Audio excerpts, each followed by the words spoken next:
All right, this is Holy Teaspoon. I'm here to show you how to use the Dicecord roller bot on our TI4 Async TI4 Discord server. As you know, these videos are usually to explain how to use the TI4 game management bot made by our precious own Tortero, but we use this Dicecord bot that not we developed uh, for the purposes of using rolling dice, and they've recently made a change. So I thought I'd make a short video to show you how it works. First, this is a private channel, so I got to call in Dicecord. There we go. Now Dicecord is here. And Dicecord has a few very useful functions. We are going to use /roll for usually that's how you roll dice, but it also lets you use #pick. If you want to pick from a list, let's say you are trying to figure out whether to play constructions or not play constructions. You can always do a pick. You have as many items as you want, separated by commas, and the Dicecord will tell you do construction now. You can also pick several items. You can say pick 2 out of the list of 1, 2, 3, 4, 5. It'll tell you 3 and 4, of course. You can use this if you want to randomize who you're targeting with an action card, or if you're doing the draft in some way and you want to randomize speaker, for example. But if you actually are doing the draft and you want to order something, you can use #order. That gives you a random ordering of the whole thing. So let's say you want to order the draft, who's doing what. Now you have users probably, so you'll have Holy Teaspoon and Brassbird and Frox, and I'm playing with Ruthless here and whatever. And who else will play? We'll play Jazz. JazzX. All right, so the order would be Fox and Ruthless, Jazz, Holy Teaspoon, and Brassbird. So we've ordered it. So that's how the commands #order, /order, /pick work. They used to be exclamation point P or O, but that doesn't work anymore on this bot. They are moving everything to /command because this is a Discord thing that they want to do.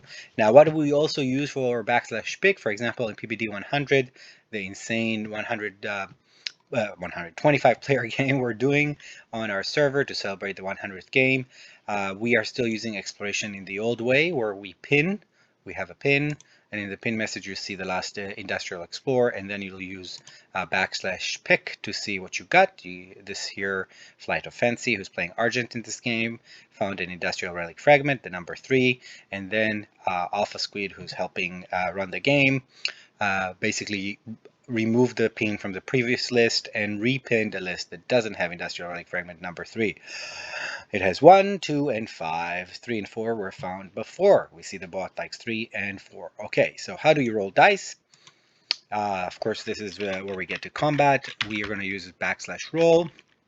And then we're going to roll the roll command. Now, the main thing you can always do is write D10, and it'll roll a D10. You got a 1. You can obviously, if you have several dice, you can do 4d10, and if you have something else, but it'll do. You can also do 2d10, and let's say I'm playing some other game. I want 2d6 as well. I want 4d6 or 5d6 plus 3. That's going to also do that.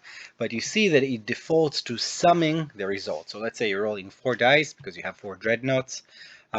You don't want it to tell you that the sum of these numbers is 22. That's not actually interesting. What's interesting is you have 2 hits here. 6 and 9s are hits because a dreadnought hits on 5 and above, right?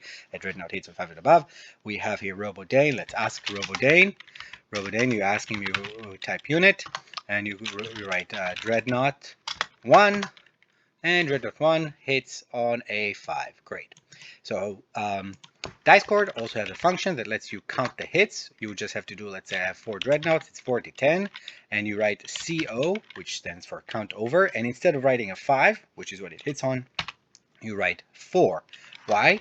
Because CO stands for count over. You're counting over 4. How many dice were rolled above 4? Here we had 2, 6, and 9. 3 and 4 are not above 4, of course, so it would count 2 because it hits on a 5, right? So let's roll this result. And now only one of them hit, the 9, and then there are 2 4s here.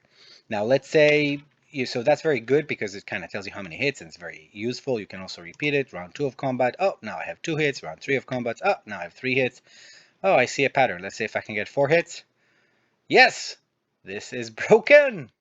Okay, now we're going back to random numbers, I guess. Or maybe we're random before. It's just we humans impose patterns in our brain on random series of numbers. Anyway, let's say you want to make sure people know what you're rolling for so that there isn't a confusion. Did you roll Space Cannon offense or Space Cannon defense? Was this the bombard roll or this combat roll? You can also, in the roll, go 4d10, count over 4, then add a question mark with no space and write 4 dreads bombardment, because bombardment is also on a 5. And then what it will say, oh, did not respond. That's a bummer, Dicecord. Why do you do this to me when I'm recording? So we're doing this, and we said we have 4 dreads hit on 5. There we go. Then it writes here what you wrote in the comment before. So then it's very clear what you wrote. Oh, you're rolling for your dreads. You're not rolling for, say, the flagship. Maybe that's important because you have Crown of Thalnos or some other weird reasons that you want to do. So if this was not actually 4 dreads, but a flagship, say the Mahawk flagship, which I love, and I use a lot with Crown of Thalnos in a game. So you might want to do 2d10, count over 4, say flagship, and then you would write, you would add, what is this called? Holy Moses. Semicolon, thank you. Oh, the semicolons trip me up. All right, so you write a semicolon, and then you do and 2 dreads, and those, and then sorry, you would write 2d10, count over 4, and you would write question mark 2 dreads. And then you can see that the flagship hit 1 and the dreads, only one of them hit, so you are actually safe to re-roll that flagship without losing it to Crown of Thalnos. So you can just add 1 more die, count over 3 this time, re-rolled Thalnos flagship, and voila, not another hit. Very, very sad. In any case, if you have a lot of, if you use this roll for very many times, you can also save command and give it a little name. For example, I saved some rolls like,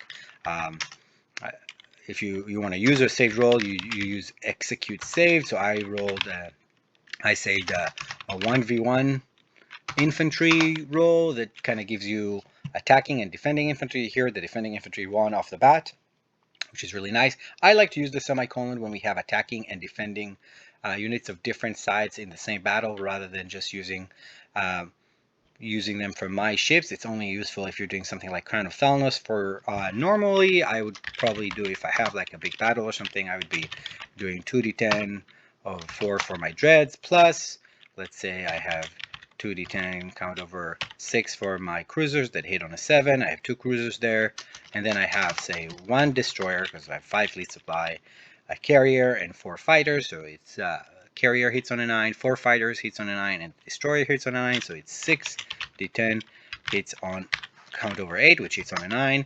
So I will call it, say, Mahawk forces in the nebula.